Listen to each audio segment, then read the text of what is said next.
Hi, and welcome to this month's MediaTech podcast, where we take a deep dive on all things MediaTech. Today we're doing a teacher instructor spotlight, and we've got with us Clay Cross. Say hi, Clay. Hey. How's everybody doing? Yeah, and so we're going to look at Clay's career and look at things he's done and see how all the things he brings to the class and to the students to show them his life experience and all that cool, crazy stuff. Sounds which good. will all get thrown out of the window when AI takes over. Right. Just That's kidding. What I'm scared of. So Clay, we if someone were to take a deep dive on your past, I'm going to give some little tidbits here just to tease everybody at home. Because I know that a Hollywood character actor who you worked with a lot of Hollywood character actors, but one in particular took interest in you and then took you around the studios and all that when you were like just out of high school or still in high school. And then I know you've done stuff with Disney. We'll just say with the Mickey Mouse character. You've done things. You've made a sitcom. You've worked again with a lot of character actors. You've worked in wrestling. Yep. You've worked. You've done a documentary series on Legends of Texas. There are so many things you've done over the years, and I want to get into all those. Okay. But tell me about when it started for you. How did you get interested in filmmaking and film and video? Well, I was blessed knowing that I wanted to always do filmmaking, television production when I was younger, because I'd have every projector, screen and show, screen master, all that stuff. And so I was obsessed with projecting stuff on the wall and even making my own film strips with characters and dialogue. So I kind of knew I'd always get into it somehow, but not knowing how to do that, right after high school, someone had set up a meeting in Hollywood with, should I say the character actor's name? Yeah, go for it. So it was Billy Barty, a famous little person character actor. Right. And so I went out, and I was about 19 at the time, and he took me around to the Disney studios. Of course, I wasn't working in the business yet. Right. Showed me some chroma key stuff they were doing out at Disney. Took me to lunch at the Improv, which I'm a big improv fan at that point. All the comedians would go there. Yeah. And so it was really cool just to kind of get an idea of what it was like to be in the film industry and to work in the film industry. Yeah, for those of you who don't know Billy Barty, check out UHF, Weird Al's movie, because that's one of my favorite movies for comedies, and he's in it. He's hilarious. And he was in Labyrinth, too. Oh, yeah, Tom Labyrinth. Cruise. Yeah, he's been A ton of ton stuff, of movies. You just look up his IMDb. Yeah. Billy Barty is awesome. So that's cool. You got to meet a Hollywood, kind of Hollywood royalty, sort of, and he took you around and showed you stuff and kind of like piqued your interest, I guess. Oh, yeah, definitely. And then I ended up going to college, taking television production, and the first TV channel was getting built where I was at. And so I submitted my resume, would call every day, and actually did my resume on an old-fashioned typewriter, if you can believe that. Wow. And so I would just kind of call, bug them, and then finally got an interview and got hired as a PA, my first job, and that was in 1984. At a TV station? At a TV station. Wow. Was it UHF or VHF? It was actually UHF. It was Channel 51 in Longview. Okay, so, that's yeah. funny.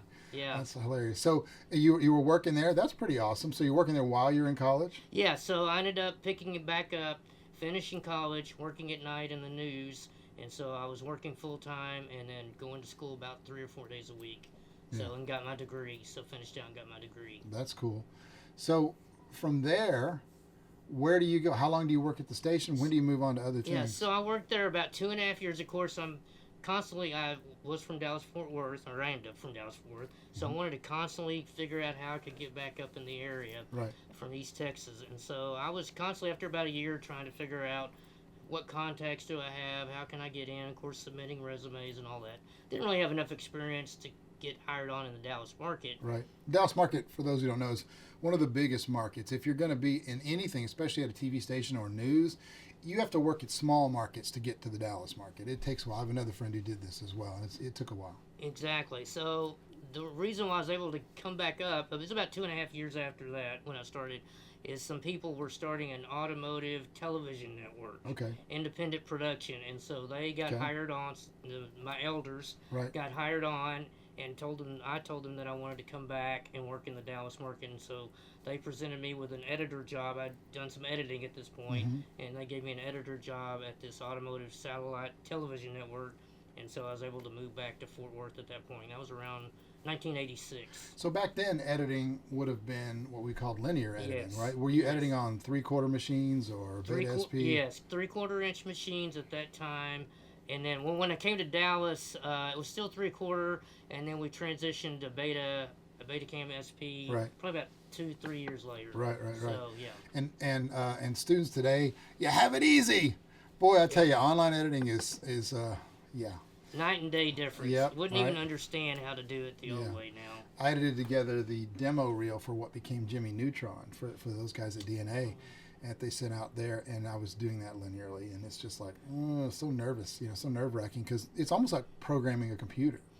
Yeah, and I told my class, they do have it easy, because if you want to make an edit in the middle of a sequence, you can just drop it in. Right. In the old days, you had to dub it off. Yep. Remember? Yep. Dub it off to another tape, then start a new tape, your new sequence, and then put that new sequence in. The old way of editing was akin to typing on a typewriter, like Yes. you said. And if you had the word "is" in there and you put some whiteout over it, you couldn't replace it with supercalifragilisticexpialidocious. It wouldn't fit where "is" was, so you would have to go and retype it. Yeah. And video editing was very similar. Yeah. It had a similar thing where if you had a 2-second shot, you couldn't just drop in a 10-second shot without a bunch of work. Right. And nowadays, of course, it's so much easier because editing is just like nonlinear typing, Sure. So, Much easier today. Right. For sure. So I have respect for you. You were doing something very technical there. That's awesome. Yeah, a little technical, I guess. But were you doing any camera or producing yet?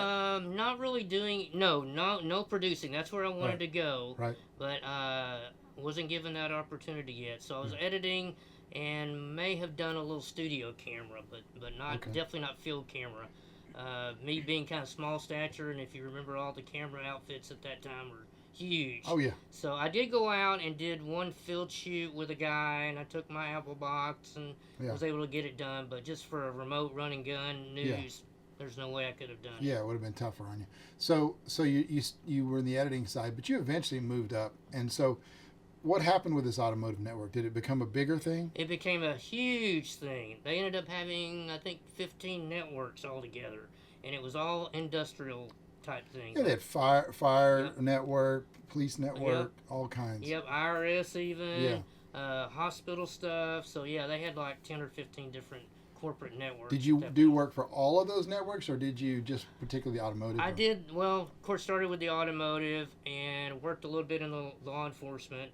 And then when I started producing, I was actually given an opportunity to produce for the fire network. Yeah. And so that was the first time I was quote unquote officially producing at that point. Well, when you were there producing, you got to hire some of your heroes. You got to hire the guy who came out, who took you around Hollywood, right? Yeah, so back up just a little bit. So from the fire network, in between, I went home and wrote a sitcom about a volunteer fire department. I remember it well. So that's how, because I kind of knew the ins and outs of fire departments, I thought, well, I'm kind of familiar now of how a fire department works, and me kind of always gravitating toward comedy like you, I thought, well, I'm going to just try and do my own sitcom. Well, it's a great idea because you think about Taxi taking place in a taxi station. Wings. Yep. Or even Barney Miller in a police station. Exactly. And all these things taking place. No one had done a fire station. I mean, there had been emergency type shows, but those were dramas. Yep. And this was a comedy, sitcom based. Right. And you were shooting that here in Dallas with your own money, right? Yes. That's tough. Yes. Now, I did use a few connections I had in the fire connection to get a fire truck and stuff like that. But I do want to make it clear that I was not ever wanting to make fun of the fire service. Right. That was never my intention. Just to kind of poke some fun and maybe a country rural fire department. Goofy characters. Yeah, but definitely wanted, show respect to the fire service. Sure, so I want to make sure I get that out there. So. Right, absolutely.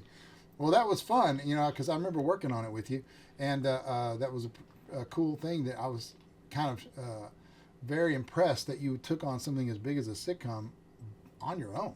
It's pretty amazing. Yeah, it was. I mean, I didn't because I didn't know what I didn't know yet. I didn't know how I was going to sell it. I didn't know what would happen. Right. And I did have a few meetings in town about trying to get it syndicated. And of course, everyone said you'd probably have to move it to LA and you'd have to have money for that and have several episodes shot. But yeah, I think what we've learned over the years, learned, is that people don't want to buy one show they want to buy a season. Exactly. And you're probably spending every dime you have to do one show. Imagine trying to do a season. It really is. Right. You need money to make money. Right, and just like you said, I spent pretty much my whole budget just trying to get the one episode. But it was a great experience, and I don't regret doing it all. Sure. But I was going to tell you, so very, very much my career is, what's the word? Kind of like a pyramid. Right. When I do one thing and the next opportunity comes up, it's like, oh, I was able to use this experience. Right. So what I'm Right. getting at is there was a safety network come along at the same company I was working for. And this safety company was existing already from Brisbane, Alaska, or somewhere Australia, like that. probably. No.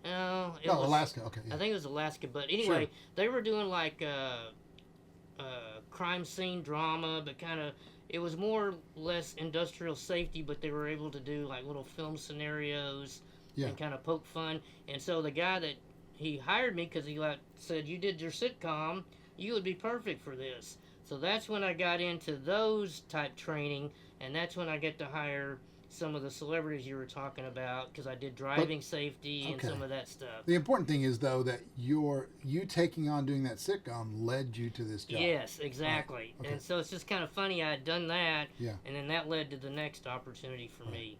So tell me about some of these celebrities, and these are what we would call character actors. You know, Yeah. very famous character actors. If you see them, you know them. You may not know their names. Yeah, so I love old vintage classic TV from Right. the 60s and 70s Yeah. because that's what I grew up with. Yeah. So I'd say one of the bigger things I did first was I did like a Hollywood Squares type video, and it was actually on it was all on electrical safety, I think. Yeah. So I had all my questions written. I had 2 contestants, Right. and so I had actors come in and do certain celebrities. Right. And so it wasn't actually a square like Hollywood Squares. It was more like a tier like match game. Right. Right. So it had 3 tiers, but I had like Ed Norton and Laura Petrie, and I had someone doing Minnie Pearl, and so I had a guy doing Paul Lynde. So and that these was, were a lot of these were impersonators. yeah, right? yeah. Okay. And so it was a lot of fun. Of course, I had bigger budgets now to work with. Yeah. And so that kind of started me off like, wow, I can really do a lot of fun, creative stuff. Writing the scripts, hiring who I want, Yeah. and my budgets were about 10 to 12,000 per 10-minute little Okay. scenario. So that's when I started thinking, wow, I can do a lot of things Yeah. now. And so someone came in one day and said, "Hey Clay, I heard you can get a hold of Adam West's agent. Yeah. If you wanted to use him for something, maybe." Yeah. So I thought, well, I looked ahead. I've got a driving safety. I could make him with the Batmobile and do some kind of driving safety industrial Absolutely. thing. And Adam West, of course, is TV's Batman. Yeah, so- 1966, as we Right. say, right? Right. So The I first most famous mean, Batman. right, at the time. only Batman in my opinion. But so I contacted his agent, made the deal work, Yeah. and I was a pretty good little deal maker, I got to say. Yeah. Working with budgets and Yeah. stuff. And so I made it happen, and I was able to go out to North Hollywood. Got Adam West is my protagonist, as it were, giving all the information. Yeah. And then I had a villain or an antagonist, and I Mhm. got Billy Barty to be my Ah, antagonist. Nice. So nice. the guy that had showed me around 14 years earlier, now I'm getting to direct him. So that And was hire him, that was yeah. really cool. Yeah. Yeah. That's So that was a awesome. neat experience for me, for sure. That's very cool. You've also worked with character actors. Maybe this is later in your story, like Burton Gilliam and people like that. Yeah, so I had heard that Burton Gilliam had moved to town, and I actually was on a airplane flight with him one time. Okay. And so someone was talking, he was on the flight, and I went up to him and introduced myself. And so he ended up sending me an autograph picture. We kept in touch. Yeah. And so I ended up hiring him for a couple things. Yeah.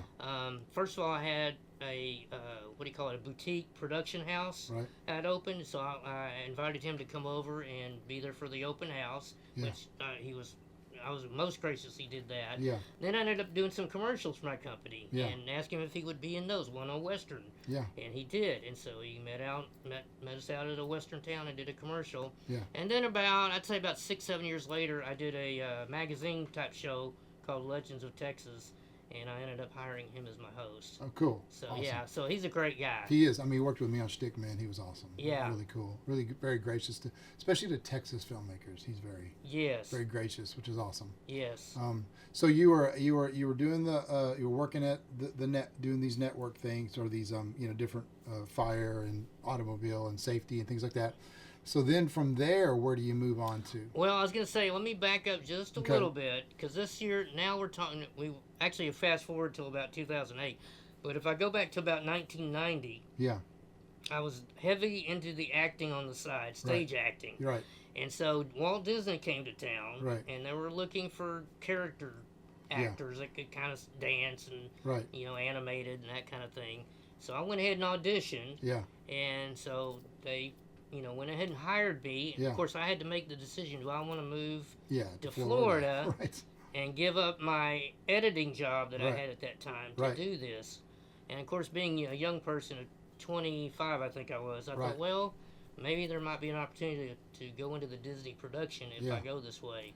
So So I took what a life experience. yeah, though. so I took that job, and Yeah. obviously I was in the characters and Yeah. learned a lot. Of course, the first day after parade, I was about to have heat stroke, and I was just thinking, "Oh my God, what have I done? Yeah. I've given up my nice cushy edit job to be a character waving in the sun for 3 hours." Right. Right. But anyway, it was fun. Didn't get to really go into the production like I thought. In Yeah. fact, I made some contacts. They said, really, you'd be better off just applying from the outside than Yeah. trying to go through the character up. But not Yeah. knowing, Sure. I thought I'd And try to have it. that experience, man. Yeah, now I've got that experience. So Yeah. yeah. So anyway, so we're back up to now, probably 2007. But trying to think of what else I had done at that point. But that kind of fills us in up to Yeah. that point.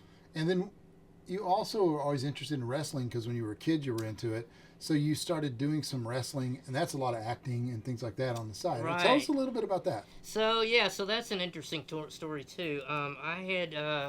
I was editing late at night, and this guy that did tape dubs, we used to actually do tape dubs, if you can believe that, for Right. clients back in Right. the day. And he came around and he said, "Hey, I know you're into wrestling. I was a big fan of the 80s, 90s wrestling. I know a guy that works these independent shows, and he's looking for a guy to be like a manager, like a bad guy manager." Right. Like, oh, man, that would be my dream. I said, Right. I never dreamed I could do that, being kind of small statured. Yeah. So I called him, and we kind of discussed it, and they just let me come up with the character. Yeah. And so he was a cross between Ric Flair and Mr. McMahon. Okay. And so I was pretty good on the What was your mic. character's name? Mr. Big. Okay. But I was going to say, that's so simple, right? Right, So but it's great. it was actually going to be Mr. I think it was Bigelow, Yeah. or not Bigamy, but that would have been funny too. Yeah. But everybody kind of started calling me Mr. Big right off the bat, and kind of had to stick with it, and kind of migrated that way. Yeah. But I do have 2 G's in Big just to be different. Right. Of course. So, and I donned my Elvis glasses here. Oh yeah. Yeah. Absolutely. And then did the mic stuff, and That's cool. managed a couple teams and a couple guys. Yeah. The most famous being we had a match at the Cowtown Coliseum against Hacksaw Jim Duggan. Yeah. And so that was really cool for me, because in my mind he's a legend, and Right. so Right. it was really cool that I could get up there on the mic and, Yeah. and kind of say some stuff and Right. talk some smack to him, and Yeah. and he actually helped us do the whole show, and it was really cool. That's awesome. That's very cool. And this was something you just did on the side. Just on the side, Yeah. didn't get paid. However, because I had a production company at that time, Yeah. these guys were really small, and so they didn't have any TV or anything. But I went ahead and orchestrated a production team Yeah. to shoot and film everything. Yeah. The whole time I did it, and so we had video of the stuff. Yeah. Afterwards, and so That's cool. they were all excited, because then we were able to have TV and Yeah. videos of it and everything. That's awesome. That's awesome. So, how from around that time did you start working? I know you started your own studio, and you called it. What was the name of your studio? Claymation Video. Yeah. Great. Which a lot of people thought, why are you claymation? Everybody knows, but a lot of people didn't know what claymation was. Yeah. But, It's got your name in it. It's but awesome. I had actually developed that name in 1990, Yeah. and so I just kind of kept Sure. with it. So, But you had an office. You had editing suites. You had cameras, production gear. had a little all that stuff. graphics suite, Yeah. which I had someone come and doing the graphics. At that time, you would actually have separate people doing separate things. Right. Not like today, where everybody's shooting, editing, graphics. Right, It's right. all tied up. But I had people coming and doing graphics. If I needed more camera people, I would hire them, or audio, remote audio. Sure. And so, yeah, it was pretty cool. I had a little studio in the back to do some little remote shoots. And so, yeah, I had that for about 8 to 10 years. Yeah. Cool. And so from there, just kind of some business fizzled out. Yeah. And then I started, went back into corporate video production, and went to JCPenney at that point. Right. For those who don't know, JCPenney was one of the places here. I know that they're kind of passed on a little bit. They're still out there, but they're not as big as they used to be. JCPenney was one of the biggest, think Walmart type size, and they had a massive corporate video production facility, and lots of people here in Dallas-Fort Worth have worked there and produced. You produced stuff there and Produced, shot edited, Yeah. whole 9 yards. And again, right up my field because we do a lot of scenarios, and we would shoot in the stores overnight, hire actors to play customers and customer service and stuff like that. So yeah, that was a lot of fun too. That's cool.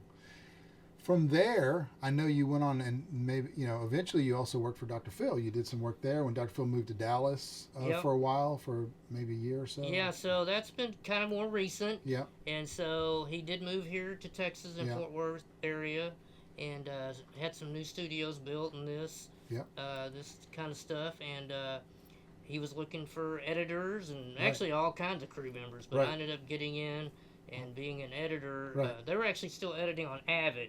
So if you want to explain, there's Avid and Premiere. Right.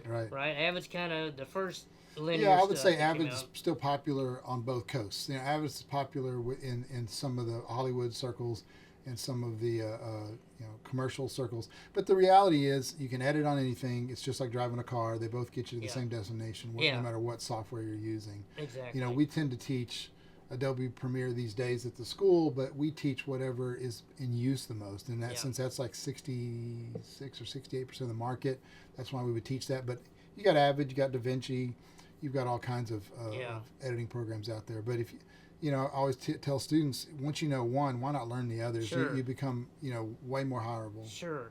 So yeah, I was gonna say. So his shows were on Avid, and that's why they kept with the Avid from California. Right. And so he had a news department also, and they were on Adobe Premiere. Right. So I worked on his shows for about 6 months, and then I migrated over to the news department and was an editor for the news department for another 6 months. Yeah. And then, of course, he had a demise there. Right, so. the studio went down. He's trying to start a new one, but it kind of was he moved from L.A. to here, and then things happened that didn't work out exactly for the network. But they're working on starting it up again. But anyway, so you're teaching here at MediaTech, and you're bringing all this stuff to it. I mean, even acting, because I noticed that the students in the last semester that were making their final film hired you as an actor. Well, I kind of put that in their ear, like, hey, if you need an actor, Right. And so they did write a little part for me, and so I enjoyed doing it. It was fun. It was a funny part, But that's what's cool is you've got all this experience to bring to it, Yeah, and I want to backtrack just a little bit because I ended up going to work. One of my other jobs, I ended up going to work for Doug Kaufman. Okay. And Know the Cause TV show. Right. And so I ended up being an editor there, and then I found out that they would hire students from MediaTech. Absolutely. So I had no idea I'd be coming and teaching at MediaTech. Right. But again, and like I said, my life is almost like from one stone to the other. Yeah, and you worked with some of our graduates. Yeah, there. Absolutely. So that was kind of cool now to come here and teach, right? Knowing that I had worked with some previously at the other shows. Yeah, so. That's awesome. That's very cool. Wow. What have we missed? Have we missed anything along the way? Any parts that... One other thing that I like to mention, but young people won't know, is I did go out and get to interview Burt Reynolds. Oh, wow. That's right cool. before he passed on. Right. I remember you telling me this. In September. Right. So he had a one-man band show, and I thought it would be cool to interview him. So I made the contact and went out to Florida and shot his one-man show, and I got to do a small interview with him. Wasn't anything of length, but he was one of always my heroes or icons growing up in the 80s, and so... Yeah, if y'all students haven't seen this, go watch Smoking the Bandit, classic, you can't right? Miss it. You can't. Yeah, and awesome. so it was really cool. I got to, interview him, and then he ended up passing a couple months later. And he was good friends with Burton, coincidentally, and I got him to give a little message to Burton. That's cool. And so Burton was just, beside himself that I got him a message from Burton. That's awesome. He thought that was really cool. Yeah. So, that's probably the big highlights, I guess, as it were, of my 40-year career. That's awesome. Well, we love having you here at the school, and you're teaching right now. You're teaching things like production and advanced production. You're teaching live television. You've got various, but you could teach a lot of the classes here, I think, just with your producing skills as well. But yeah, I would love if we could do strictly a producing class. Yeah, that'd be cool. And I know we used to have acting here, but even if we could do a little acting class again, that would be awesome. It'd be cool to have some, and also you can add that to the classes as far as giving some students some pointers and things and what you learned as part of the classes, because production always needs actors, right? Right. So absolutely. So cool. Well, what's some advice you might tell people that are thinking about getting into this business and things like that? I'm joking when I say this, but now I'm to the age where I'm like when I met Billy Barty, and I said I want to get in the business. it's a cutthroat business. You don't want to get into it. Right, So right. I'm kind of the jaded old man now, Right, but I'm right. kidding, of course. Yeah. But things have obviously changed so much Yeah. in the span of our careers. Yeah. And so, but you got to start somewhere. Right. So just Well, a lot of what I think is interesting is that, like you said before, in the old days, you had to specialize. Mhm.